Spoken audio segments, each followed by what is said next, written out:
I gripped the hard, unforgiving steel in my hand as if my life depended on it. The pistol grip felt comfortable, even inviting, as if it had been made especially for me. My finger hovered over the trigger, twitching dangerously. One click. That was all that was required. One small push, and I could end my life. Exactly. An overwhelming feeling of divine power washed over me. Killing someone shouldn't be that easy, but it's simple. Tears streamed down my face and my heart sank. It twisted in unnatural directions, twisting into an unrecognizable shape. It was difficult for me to think clearly. All I could do was feel pain, rage, powerless hopelessness. They were like omnipresent creatures lurking inside me, almost alive. "Kill her!" Rage whispered in my ear in a demonic voice dripping with evil. Pain, on the contrary, screamed loudly in agony. Hopelessness just wanted to give up on life completely. All three of them were forced to witness that terrible show, at which I sat in the front row. "Just pull the trigger," my dark passengers chanted. "Make us feel better." My rational brain tried to turn on. The good, decent person inside of me was trying to bring me back. He told me that after I did this, nothing would be the same. There will be no return to what was before. My fate will be decided. I will officially become a murderer. What is he talking about? Everything has already changed. She took care of that when she chose him over me. It was her choice that brought the three of us here. It's her fault. She made it. Now shut up and let me give her what she deserves. The terrible day she told me that our life together was over was a week ago. With a voice full of regret and a lump in her throat, she told me that she had to leave. She should be with him, her love. I wish I could say I took the news like a man. I wish I could say that I invited this bitch to kick rocks on her way out of my life forever and finally slammed the door behind her traitorous ass. But I didn't do any of this. Instead, I lost all my dignity. Every last ounce. I threw it at her feet, begging her not to leave. I fucking begged. I sat and cried like a widow at a funeral, begging her to love me more than she loved him. We've been through so much. We had plans for the future. We were going to take our baby and move into that big house that she liked. This was her dream home. She imagined herself in a house like this when she was a child. And yet these plans were not enough for her to decide to stay with me. Our love wasn't strong enough to keep her from getting into his bed again and again behind my back. Of course, she wasn't enough to let him go. "I'm sorry you had to find out this way. I love you. I really do. But I can't leave him. I must follow my heart," she cried, hugging me, begging me to understand. I felt the moisture on her cheeks as she pressed her face to mine. With each sob, her ragged breath danced on my neck. What was it that she wanted me to understand? Did she really expect me to make it easy for her? Was I supposed to just give her my blessing so she could find happiness without me? Is she completely crazy? I gave her everything, all. I would have given more if she had asked. But this was something I would never give her. I will never give her my blessing to be with another man. How can any man agree to this? How can he just sit idly by while the woman he loves sleeps with another man? I will kill her. She must die. I took aim. I can finish her off at any moment, and she won't even know what hit her. Her shoulder blades moved rhythmically while her shadow danced on the wall of the candle-lit room. Her small, manicured hands were pressed firmly against his chest to give her the leverage she needed. Even the softness of her silhouette was beautiful. How could such a beautiful and erotic scene be so disgusting? My mind teased me with memories of running my hands along the curve of her spine. I could practically feel her soft skin on my lips, running kisses from her shoulder blade down. The ghost of her eyes looking at me with lust as we made love was real enough to make my lips curl into a smile. A quiet groan pierced the air, breaking me out of my reverie. They moved smoothly together, each of them working on their partner. They gave their bodies completely to this moment. They were like passengers on a blissful ride. I remembered those days when she and I were also in sync. Damn, that was just a week ago. I was furious. They were so into each other that they didn't even realize I was in the room. They did not hear me enter the house, climb the stairs, and open the door with a creak. Now they stood in the face of imminent death and knew nothing. They are lost in their sea of nirvana.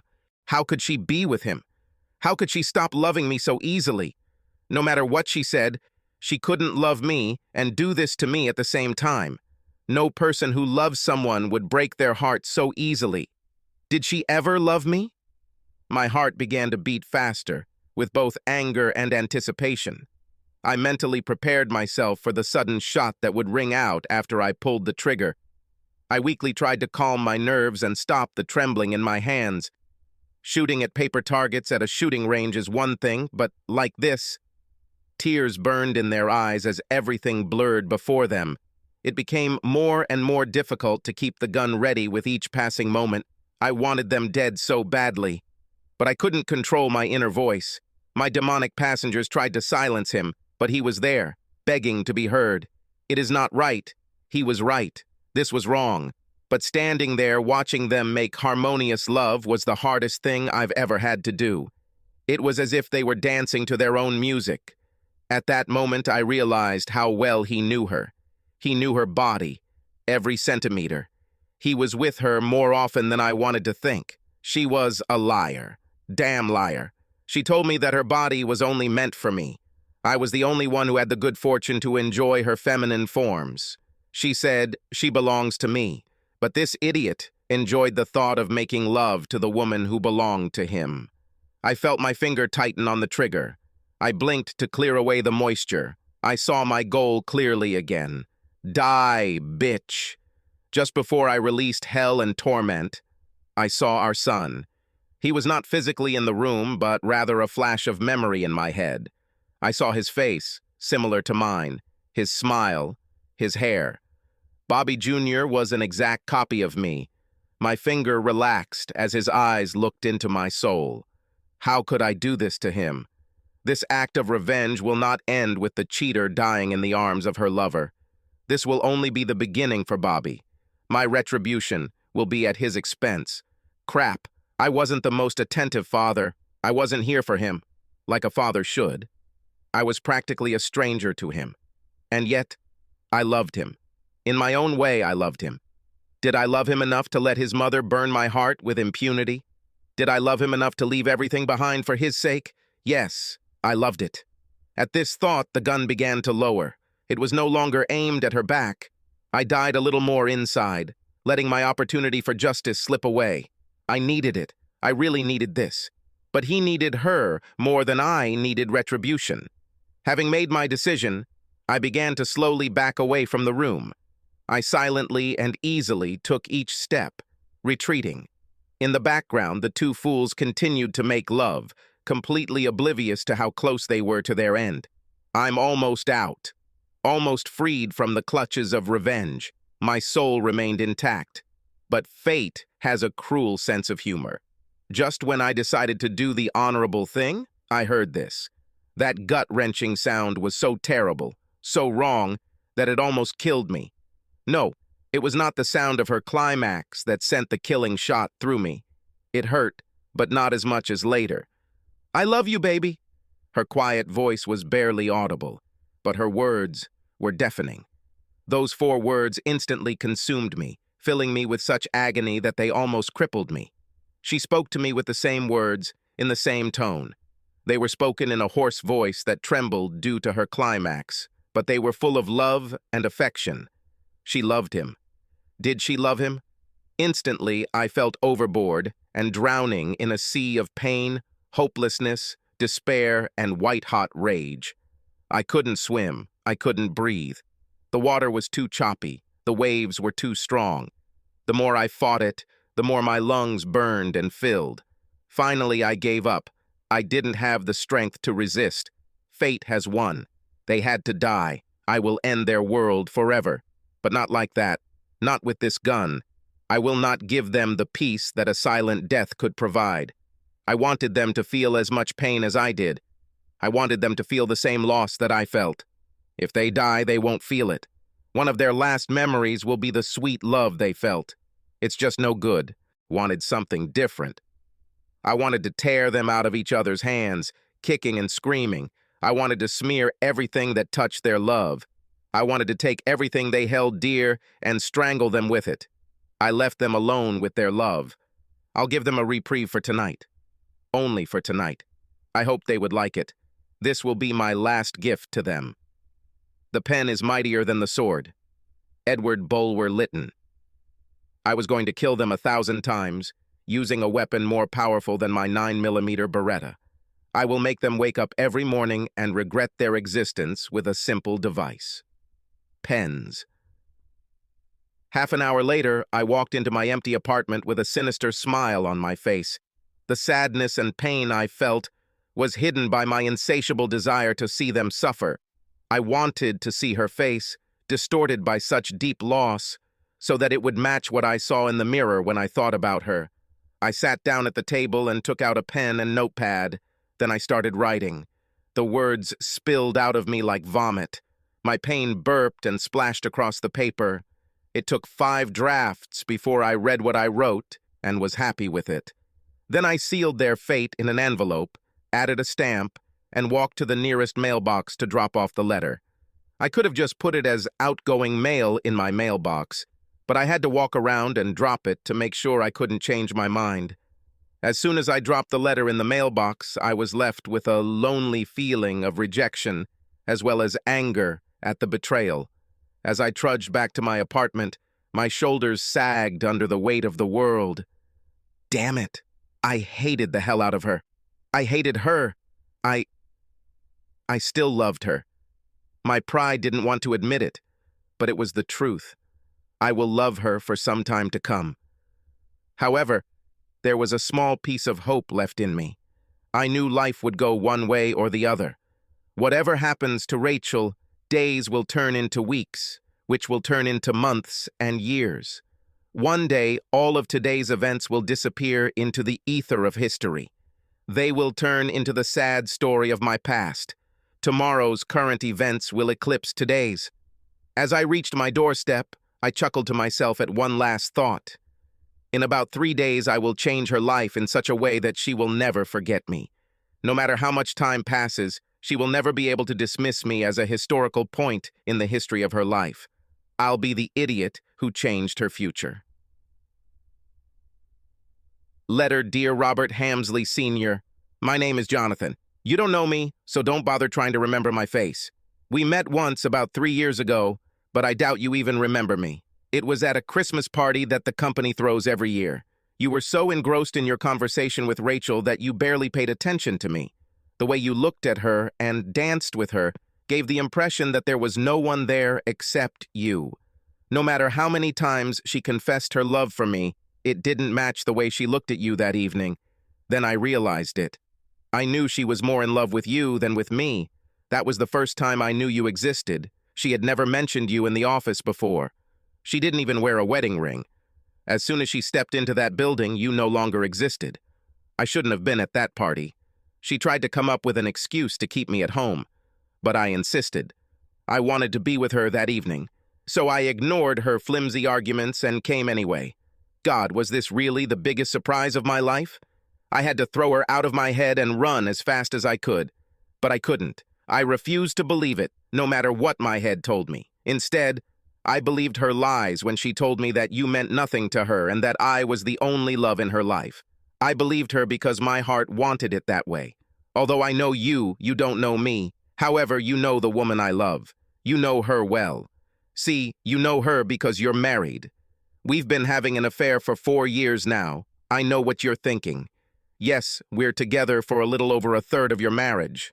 Most likely, you are chalking it up to a mistake. Maybe this letter was intended for some other loser husband. Or maybe I'm confusing your Rachel with another woman who goes by the same name. That last shred of hope that you're desperately clinging to won't let you believe that your wife would ever do this to you. For now, I can prove this to you by describing the private parts of her body. You know, those parts that a man can't know unless he's seen her in the throes of passion. I really could do this, but I don't have to. I have much more accurate evidence. My son. All you have to do is check out Bobby Jr. I say that your son is not your son. He is my son. I am his biological father.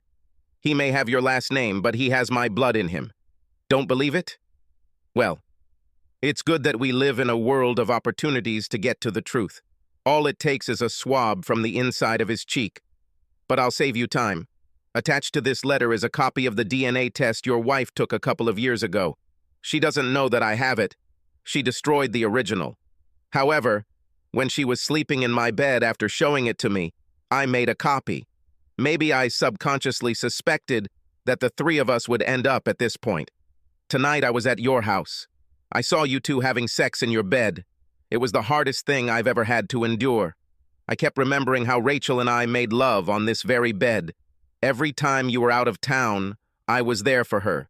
You looked so happy. You were sure that she was yours and only yours.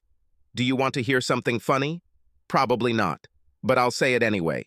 Just over a week ago, I had the same confidence. In the same bed. The same words she said to you. She said to me many times. You're probably wondering how I got into your house undetected and why I was there in the first place. Well, how? It's simple. I know where you keep your spare key. I've used it several times to get into your house without the neighbors noticing. On those warm nights, I would climb your stairs and enter your bedroom. Rachel was there in your bed, waiting for me. I managed to stay undetected because I know your living room so well that I can walk around blindfolded and not bump into anything. I managed to climb the stairs quietly because I know which steps squeak.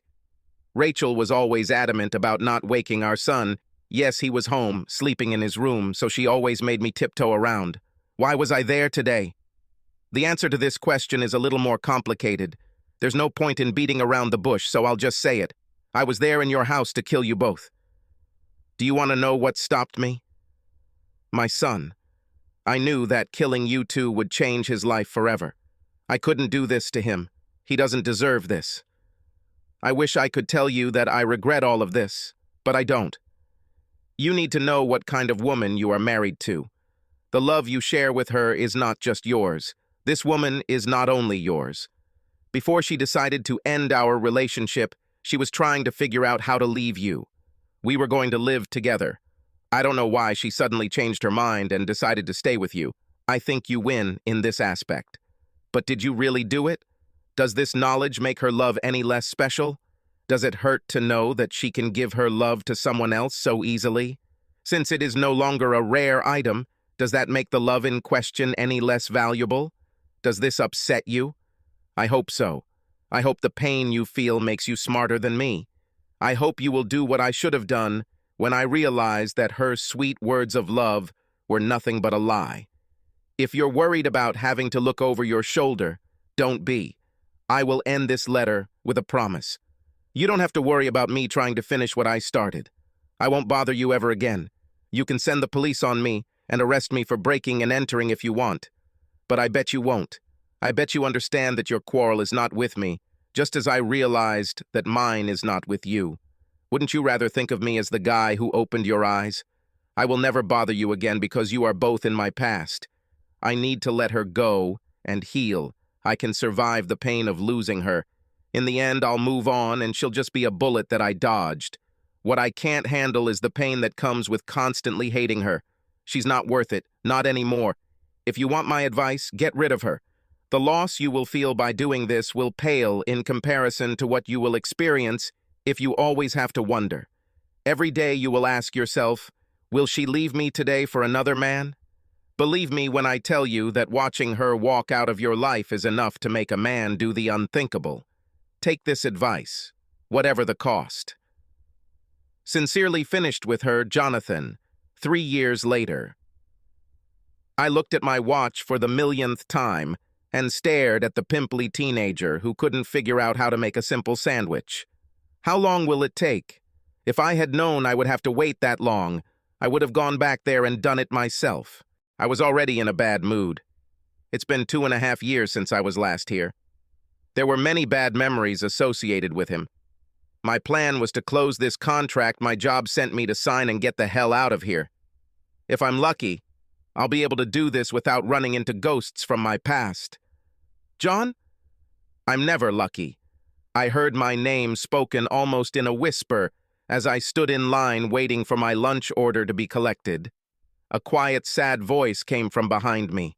I didn't need to turn around to recognize the owner. I remembered it. Once upon a time, hearing her say my name would have made my heart flutter. But now, no longer.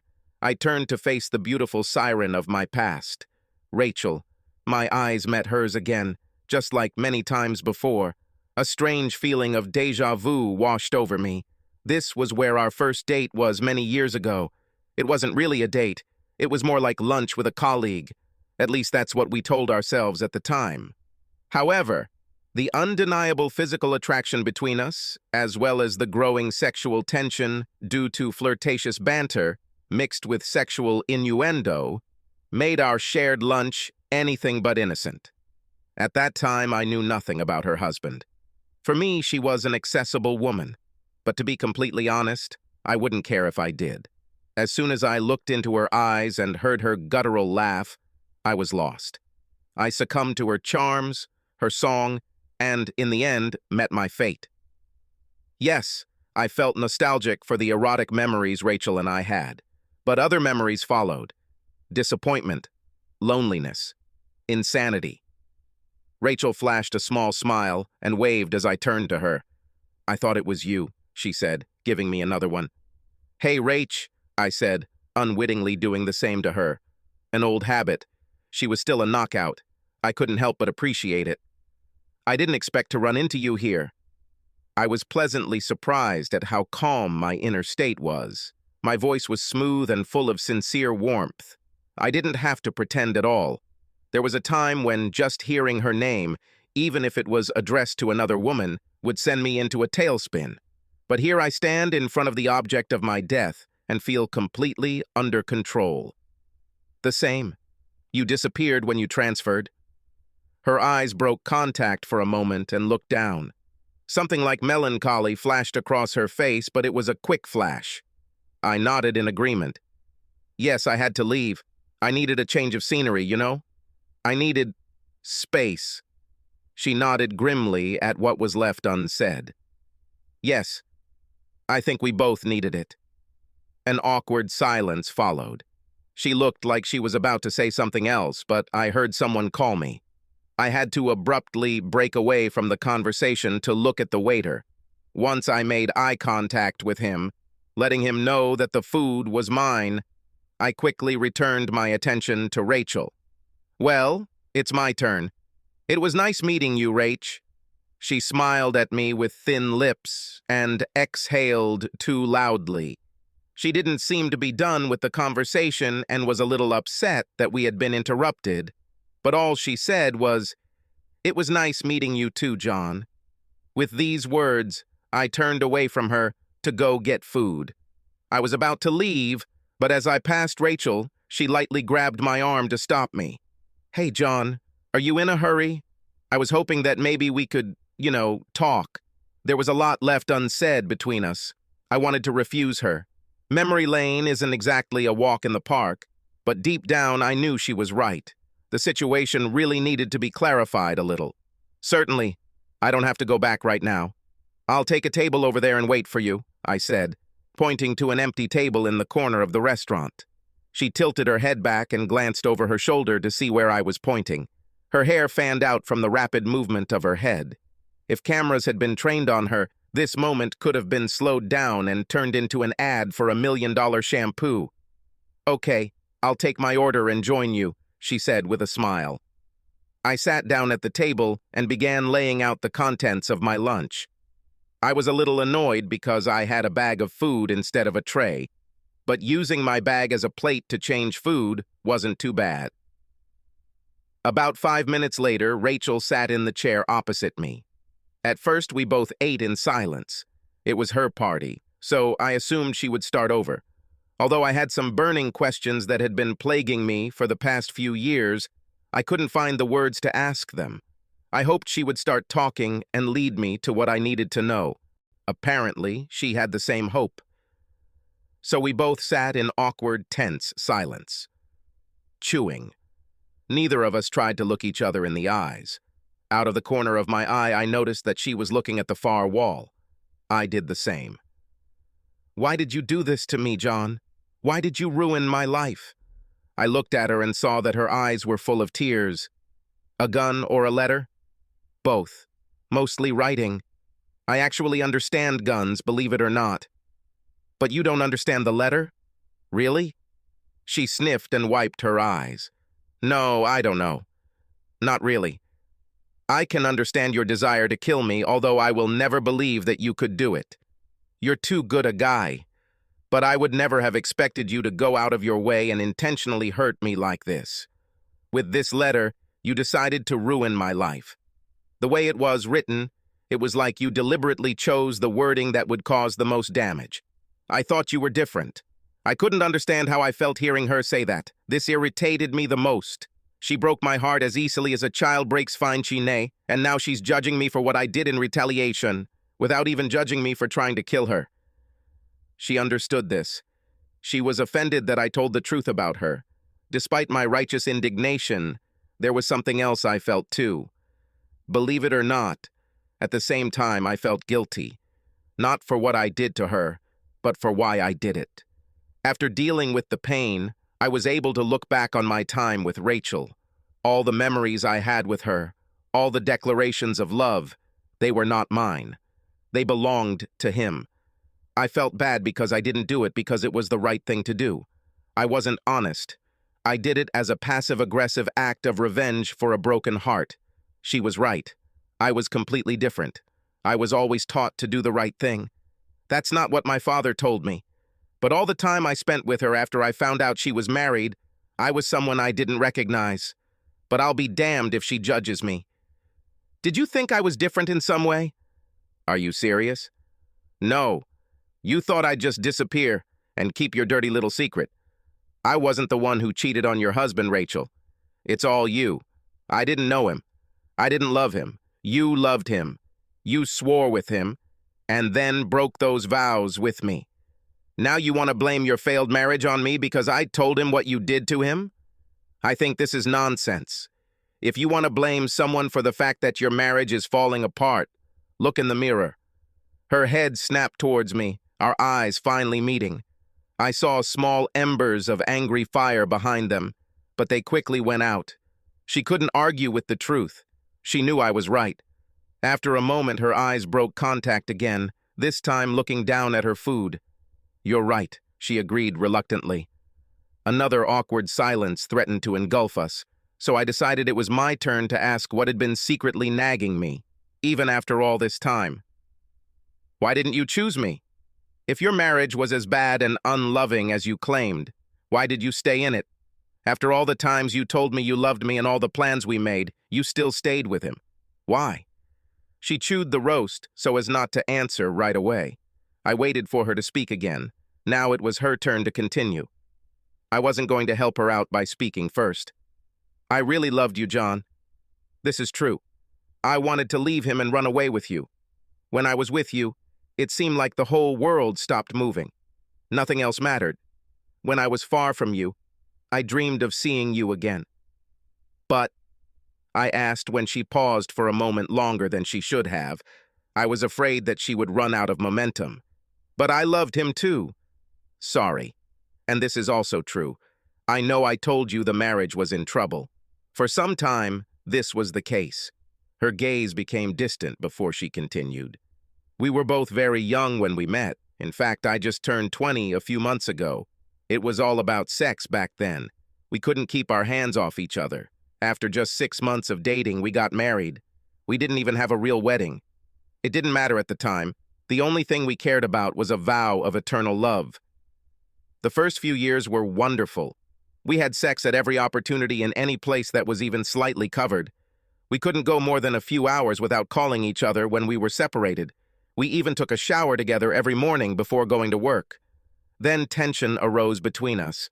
Work began to take up more and more of our time. Bills had to be paid. We had less time for each other because we were constantly working. When he was promoted, we thought it was the answer to our prayers. But it wasn't like that. In fact, it widened the gap between us. He was gone more times because he had more responsibility. On top of that, I still had to work because even though he was paid more, it wasn't enough. It seemed that when I was at home, he was not there, and vice versa. Then, when we were home together, all we wanted to do was sleep and relax. And that's where you met me, I interrupted, putting this part together. She nodded. Yes, when I met you, I had already forgotten what it was like to be desired and loved. I mean, men always looked at me, but there was something wrong with you. You made me feel it just like he did when we first met. It opened up a world that I had closed inside myself. Flirting, sexual jokes, it all made me feel desired. When I tried to rekindle the sex life between Rob and me, he got upset, so I stopped trying. That is, with him. She looked at me and caught my eye. I nodded in agreement to her statement. I mean, I guess I just had to be a lover at work. Right? This time she nodded. At first, yes. Actually, you were supposed to be disposable. And what has changed? She looked at me with a shy smile and said, "You did it so well that I couldn't stop." I had to laugh. Thanks for the ego support. This is not for the sake of boosting the ego. I was just telling you why I continued with you. Okay, so, you wanted a romantic night's work, but I laid you down so well in the bedroom that you couldn't stop. No ego boost here. Please don't be shy, carry on, I said with a playful grin on my face as I sipped my drink. Anyway, she said, giving me a playful look and throwing a napkin at me. I continued to date you. The more I saw you, the closer you became. I gradually lost love for my husband. This lively banter between us was reminiscent of a time long past. But this conversation was not meant to rekindle those feelings. He was supposed to provide the answers we needed. Why didn't you just divorce him? I asked, bringing us back. With this question, the playfulness disappeared and the conversation became serious again. Her face took on a gloomy expression. Honestly, I don't know. I definitely planned this. I even talked to divorce lawyers. I kept telling myself that I would do it eventually. All I needed was the right time. But you never did, although you always told me that you would do it.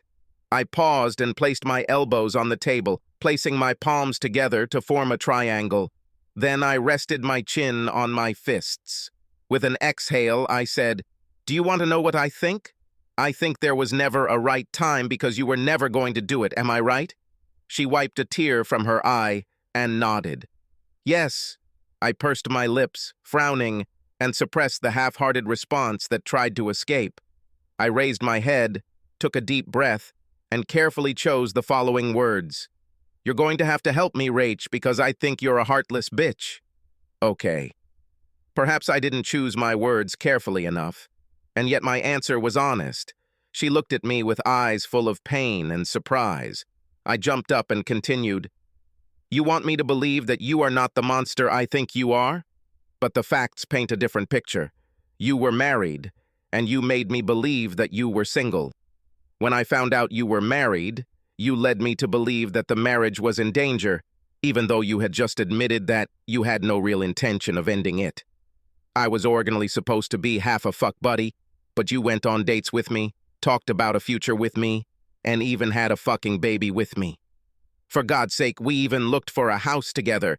You even chose one that was exactly what you dreamed of when you were a child. But after all this, you sit here and say that it was just your fantasy. I was a distraction to keep you entertained while you waited for your marriage to get back on track." "It sounds so evil when you say it like that," she said, still stung by my attack on her. I let out a cynical laugh. "That's how it is, isn't it?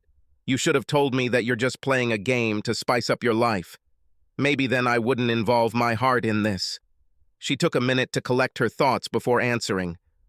"I wasn't trying to play with you, John. Our relationship developed faster than I expected, and I began to get confused. But you can't honestly sit there and play the unsuspecting victim. Yes, I didn't tell you I was married, but you found out about it at that Christmas party. Have you left? No. You still stayed. You've been in a relationship with a married woman for many years. You didn't care about my husband.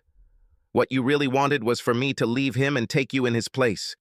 Your sanctimonious need for truth and justice only manifested itself after I chose not you. Maybe I cheated, but you know what? And you too. At least I have the conscience to admit it after all these years. So please calm down your arrogance and stop jugging me as if you were unintentionally duped. We were silent for a while, as if we needed a break. I didn't want to admit it, but there was a lot of truth in what she said. I really had a hand in all of this. Of course, she still has the lion's share, but I also contributed significantly to the crap that splattered after it hit the fan. The only real victim in this whole affair was Rob. Still, she was crazy if she felt that I was as guilty as she was. Be that as it may, you still lied to me. Not only about the fact that you are married, but also about how little your marriage meant to you. You kept telling me that you were both headed for disaster. But I saw the way he looked at you that evening, the way you both looked at each other.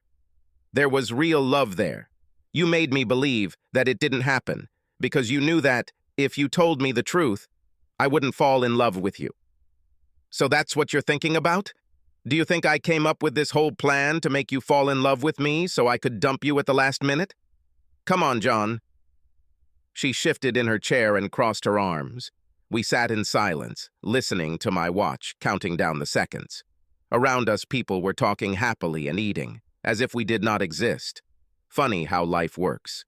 No matter how much your world suffers, everything else moves without any hesitation. Listen, John. She began again, breaking the silence. During the time when you were supposed to be temporary, I didn't tell you about Rob, because I felt like it didn't matter. The plan was to date together, relieve some stress, and then go our separate ways with fond memories. In the back of my mind, I always thought that my marriage would eventually return to normal. I decided we were in a win-win situation. I get a mental break from a long-term marriage, and you get free, no-strings-attached sex. What I didn't expect was for you to be so funny and sweet. I didn't expect us to have sex like we did. The way you touched me, kissed me, loved me, it was wonderful. You made me feel beautiful. I should have stopped after that time. You were a problem for me, but I didn't. After a while, I felt that I was increasingly drawn to you. When this happened, it became harder for me to tell you. And then, the Christmas party happened.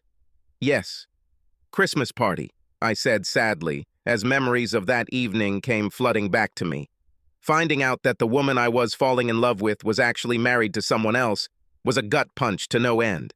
She shrugged. You say Rob and I were so in love that night. This is how we looked to everyone. Everyone thought we had the perfect marriage. We were good at this, pretending that everything was fine. But you chose him in the end, so it couldn't all be fake. Before speaking, she smiled a kind of nostalgic smile. Something happened between us.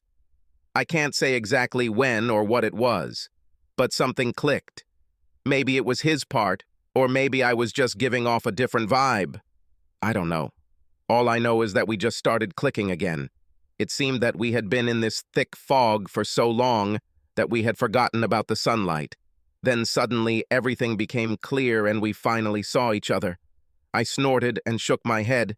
Then he smiled bitterly and said, "At the same time, you had that annoying affair on the side that you had to get rid of." She reached across the table and grabbed my hand.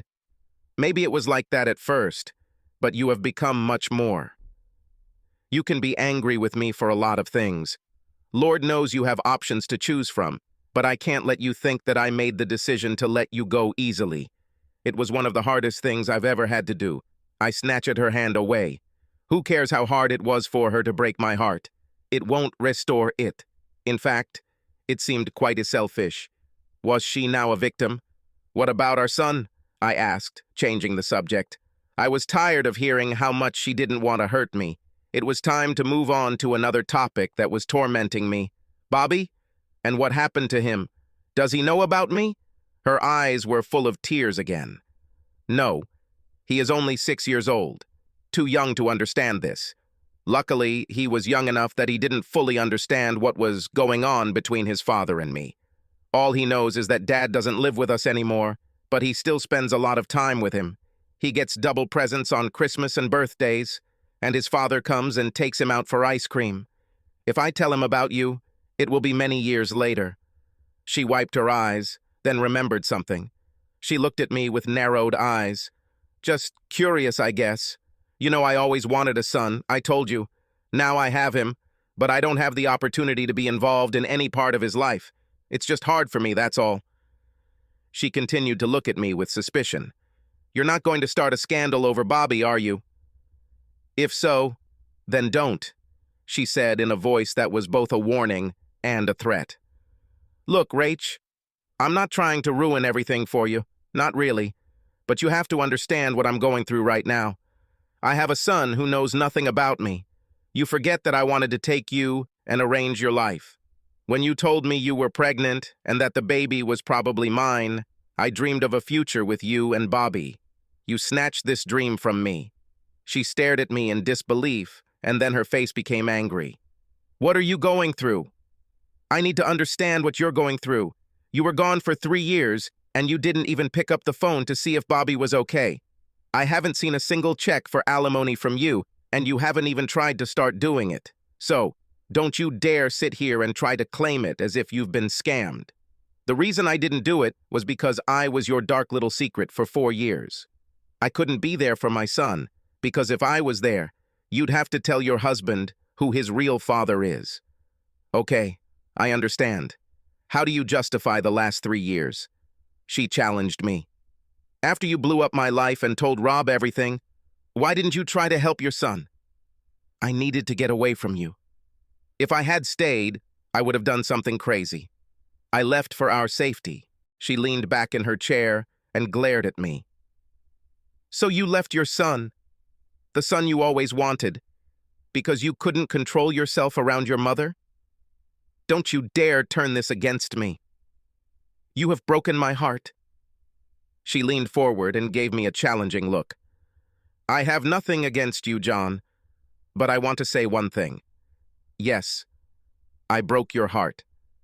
I'm a terrible person to be in a serious relationship with. But you know who else got their heart broken? Roberts. In fact, I broke it even worse, but you know what? He stayed nearby for Bobby. He may not have wanted to be married to me anymore, but he loved his son enough to find a way to stay in his life. He is Bobby's father and has been for 6 years. This is what is written on the birth certificate. He had been looking after him for the last 3 years, even though he knew that Bobby was not his biologically. He takes Bobby away from the babysitter when I can't and spends every weekend with him at his house. He even makes sure I have all of Bobby's favorite foods in the house when I don't have the money for it. Would you do this?" My only answer was silence. However, it didn't matter. She didn't expect anything deep in response. As she continued, "Robert has earned the right to be Bobby's father, not you. I'm not going to spoil it for any of them. I've already done enough. So, I'm sorry you feel like you pulled the short match, but it is what it is. I care about what's best for Bobby, and you don't." As much as I wanted to deny it, she was 100% right. I felt a pang of jealousy at the thought that her ex-husband was a better father than me, but I could not dispute the facts. There was no room in my life for a child, at least for the fact that he was born in such conditions. I wasn't Bobby's best option because, in the end, I couldn't be there for him as the person who raised him. I was not constantly present in his life. I would arrange life in another city. I really wanted to have children, but I wanted everything. I wanted my wife to go with the children. Selfish? Maybe. But it's not as selfish as it would be to destroy what Bobby had with Robert Sr. just because I had some technical beef with his origins. Next to him was his father, who honorably took responsibility for him. He chose Bobby, despite all the troubles that surrounded him. "You're right," I said, nodding in agreement. She visibly relaxed and took a deep breath, as if she had been holding her breath for a minute. "I just have one last question, Rach. If you had to do it all over again, would you do it differently? Would you choose me?" She thought for a minute and then looked at me with a strange look. I couldn't tell what it was, but it seemed like she was trying to figure out the best way to say what she wanted. "Yes, I would do things differently, but not in the way you think." She took a break and looked at me again with the same look. This time I figured out its meaning. She tried not to hurt my feelings. If I had to do it again, I wouldn't contact you at all. I fell in love with you, and it stopped me from working on my marriage. No matter how much I loved you, I always loved him more. I didn't realize it until it was too late, because I wasn't honest with you or with myself. I had the love of two great men, and I lost them both, because I didn't listen to my heart from the beginning. Even though I had already gotten over the pain of the past, it still hurt me to hear that our time together was a mistake in her mind. I agreed with her, but it still felt like another refusal. However, this was exactly what I needed to hear. I also believe that this is what she wanted to tell me. She had to say those words out loud to give them life. They must have been on her mind ever since her husband received the letter. Saying them out loud and hearing them spoken gave us a sense of accomplishment. At this chapter, we both could close the book of our lives and put it away forever. Soon after this, our lunch ended. There was nothing more to say. Leaving the restaurant, we said goodbye. We even hugged one last time, saying goodbye. Then she turned left, and I turned right. Every step we took us further and further away from each other as we left each other's lives for the last time. Neither of us turned to look at the other's retreating figure. Subscribe to our channel so that your second chaff doesn't cheat on you, and go ahead and listen to the next story, because this story is nothing compared to the next one. If you're under 18, don't even think about listening to the next one.